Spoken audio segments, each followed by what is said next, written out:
Assalamualaikum warahmatullahi wabarakatuh. Shalom, Om Swastiastu, Namo Buddhaya, Salam Kebajikan.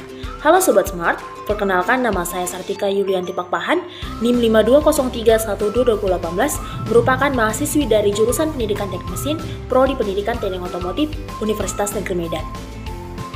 Adapun tujuan pembuatan video saya kali ini adalah untuk memenuhi salah satu tugas mata kuliah Teknologi Alat Berat. Pada video kali ini, saya akan membahas mengenai pneumatik dan peralatan sistem pneumatik. Untuk mempersingkat waktu, mari kita mulai pembahasannya. Keep watching! Baik, pembahasan pertama bisa teman-teman lihat di atas adalah penggunaan pneumatik. Penggunaan atau aplikasi pneumatik sistem sebenarnya bisa kita temukan dalam kehidupan sehari-hari. Layaknya hidrolik, sistem ini memang banyak digunakan dalam dunia industri dan manufaktur seperti pabrik dan lain-lain, khususnya yang berskala nasional hingga internasional dan melibatkan mesin-mesin besar.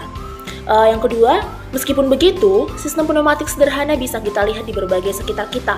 Salah satunya ketika kita memompa ban sepeda yang kempes menggunakan pompa manual atau memompa ban mobil dan motor di bengkel menggunakan pompa elektrik. Semuanya merupakan mesin yang beroperasi menggunakan sistem pneumatik sederhana untuk membantu kehidupan manusia. Masih dalam pokok pembahasan penggunaan sistem pneumatik di industri. Yang pertama, jackhammer. Jackhammer, alat ini umumnya merupakan suatu alat yang digunakan untuk membantu memudahkan pekerjaan di bidang konstruksi bangunan. Sebab, alat ini memiliki fungsi seperti mesin bor yang berguna untuk menghancurkan beberapa hal seperti aspal, beton, batu, trotoar di proyek konstruksi, sipil, dan lain-lain. Alat mesin bobok yang menggunakan sistem pneumatik yang didukung udara terkompresi dari angin kompresor. Dan juga ada jenis mesin bobok yang menggunakan sistem elektromekanis dengan mempergunakan bantuan motor listrik sebagai alat penggeraknya. Nah, di sini bisa teman-teman lihat gambar yang telah saya tampilkan. Selanjutnya masih pada pembahasan penggunaan sistem pneumatik di industri. Bagaimana sih cara kerja jackhammer? Adapun cara kerja dari jackhammer, yang pertama, cara kerja mesin ini dikatakan hampir sama dengan alat palu dan pahat. Akan tetapi, untuk mesin bobok sendiri umumnya menggunakan beberapa metode dalam pengerjaannya, seperti halnya rotary, percussion drill, dan mata bor internal yang didorong di kedua arah. Adapun metode dari rotary percussion drill sendiri merupakan suatu alat gearbox yang memakai sistem hidrolik pada mesin, di mana alat ini nantinya akan mendorong mata bobok untuk bergerak maju mundur dengan hentakan yang sangat keras. Dengan melihat cara kerja alat dari mesin bobok ini, maka kita tidak heran jika alat konstruksi ini dapat dengan mudah untuk menghancurkan berbagai media keras seperti tadi yang setelah saya sebutkan, seperti aspal, beton, batu, dan lain-lain. Di sini masuk pada materi mengenal jenis jackhammer pneumatik atau mesin bobok. Jackhammer pneumatik yang merupakan mesin penggerak yang dibantu oleh adanya dorongan angin, sehingga alat inilah yang nantinya akan berfungsi dengan baik. Untuk cara kerja dari alat ini dikatakan hampir sama dengan mesin bor pneumatik yang menggunakan kompresor sebagai alat bantu mekanis. Jackhammer pneumatik ini juga memerlukan bantuan kompresor, baik itu jenis kompresor listrik maupun kompresor bensin. Bahkan kebanyakan pengoperasian alat ini menggunakan kompresor bensin sehingga dapat dengan mudah bekerja kapanpun dan dimanapun. Di sisi lain, fungsi dari alat ini sendiri selain dipakai untuk menghancurkan beton dan lantai pada proyek pembongkaran, juga dapat melakukan pemeliharaan gedung seperti penggantian keramik dan lain-lain. Di sini saya telah menampilkan jackhammer pneumatik ataupun mesin bobok. Selanjutnya, bagaimana sih penggunaan dari alat jackhammer ini? Pertama-tama, kita perlu menyiapkan terlebih dahulu kabel roll panjang dengan kabel berjenis tembaga yang kuat. Pastikan bahwa kapasitas arus dan tegangan yang digunakan juga besar. Hal ini lantaran karena alat jackhammer ini umumnya memerlukan penggunaan daya listrik besar, yakni sekitar 1300 watt. Oleh karena itu, pastikan menggunakan jenis kabel roll yang bagus dan berkualitas. Langkah kedua, selanjutnya, kita perlu menyiapkan berbagai alat pelindung diri atau APD untuk keamanan dan keselamatan kerja. Yang ketiga, kita juga harus memakai masker untuk mengurangi dampak masuknya debu coran yang disebabkan oleh jackhammer. Selanjutnya, kita jangan lupa memakai sarung tangan agar pegangan pada alat listrik jackhammer semakin kuat dan juga mantap dalam menggunakannya. Dan terakhir, kita perlu menggunakan sepatu harness lantaran nantinya akan sangat berguna dalam proses pembobokan dilakukan.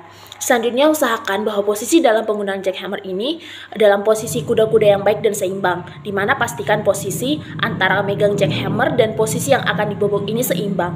Hal ini penting dilakukan lantaran jika alat ini nantinya dihidupkan, maka bisa saja alat ini terpental ke lantai ataupun ke badan penggunanya, sebab jackhammer ini umumnya sering loncat lantaran adanya tekanan di mata pahat.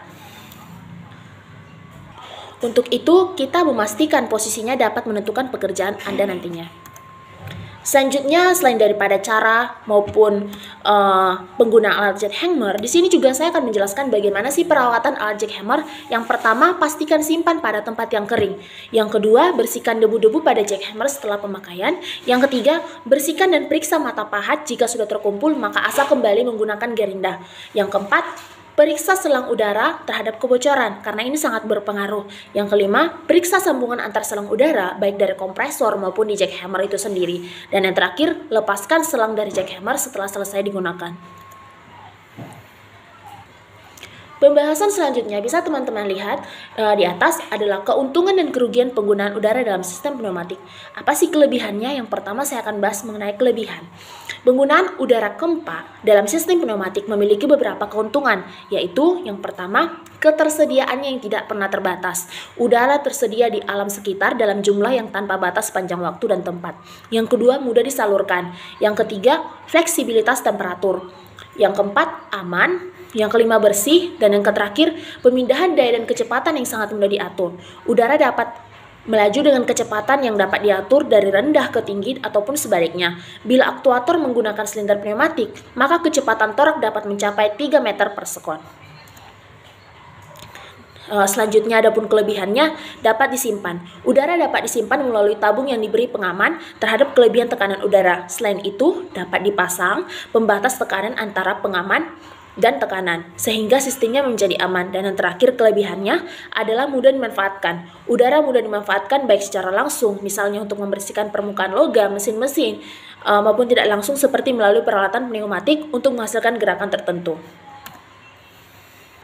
Selain daripada kelebihan, pasti ada kekurangannya. Adapun kekurangan dalam penggunaan udara dalam sistem pneumatik, yang pertama, harus memerlukan instalasi peralatan penghasil udara.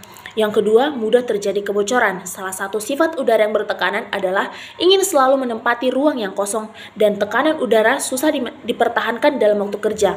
Oleh karena itu, diperlukan seal agar udara tidak bocor. Kebocoran ini dapat menimbulkan kerugian pada energi. Yang ketiga, menimbulkan suara bising. Pneumatik menggunakan sistem terbuka, oleh sebab itu mengeluarkan suara bising. Yang keempat, mudah mengembun. Udara yang bertekanan mudah mengembun, sehingga sebelum memasuki sistem harus diolah terlebih dahulu agar memenuhi. Baik, pembahasan selanjutnya bisa teman-teman lihat di atas mengenai klasifikasi sistem pneumatik. Sistem elemen pada pneumatik memiliki bagian-bagian yang mempunyai fungsi yang berbeda-beda. Secara garis besar, sistem elemen pada pneumatik dapat digambarkan seperti skema yang telah saya paparkan ini. Adapun di sini pada gambar ini terdapat klasifikasi dan contohnya, di mana pada gambar itu menjelaskan mengenai klasifikasi elemen sistem pneumatik. Di gambar tersebut bisa teman-teman lihat mulai dari outputnya, itu aktuator, masuk pada pemproses sinyal prosesor, sinyal input, sampai ke sumber tenaga bertekanan ataupun kompresor, dan telah dijelaskan juga contohnya. Pembahasan selanjutnya adalah peralatan sistem pneumatik. Yang pertama, kompresor. Pasti pada industri otomotif adapun teknik mesin kita sudah tidak asing lagi dalam mendengar kata kompresor. Kompresor ini berfungsi untuk membangkitkan maupun menghasilkan udara bertekanan dengan cara menghisap dan menempatkan udara tersebut kemudian disimpan dalam tangki udara Kempa untuk disuplai kepada pemakai atau sistem pneumatik. Kompresor ini dilengkapi dengan tabung untuk menyimpan udara bertekanan sehingga udara dapat mencapai jumlah dan tekanan yang diperlukan. Yang kedua, ada klasifikasi kompresor. Secara garis besar, klasifikasi kompresor dapat diklasifikasikan menjadi dua bagian. Yang pertama ada positive displacement kompresor dan yang kedua ada dynamic kompresor. Positive displacement kompresor ini terdiri dari recuperating dan rotatory. Sedangkan dynamic kompresor ini terdiri dari centrifugal, aksial, dan ejector. Baik, masuk pada jenis-jenis kompresor. Yang pertama, kompresor torak resiprokal. Kompresor ini seperti pada gambar yang telah saya paparkan, dikenal juga dengan kompresor torak karena dilengkapi torak yang bekerja bolak-balik atau gerak resiprokal. Pemasukan udara diatur oleh katup masuk dan dihisap oleh torak gerakannya melalui katup. Pada saat terjadi penghisapan, tekanan udara silinder mengecil.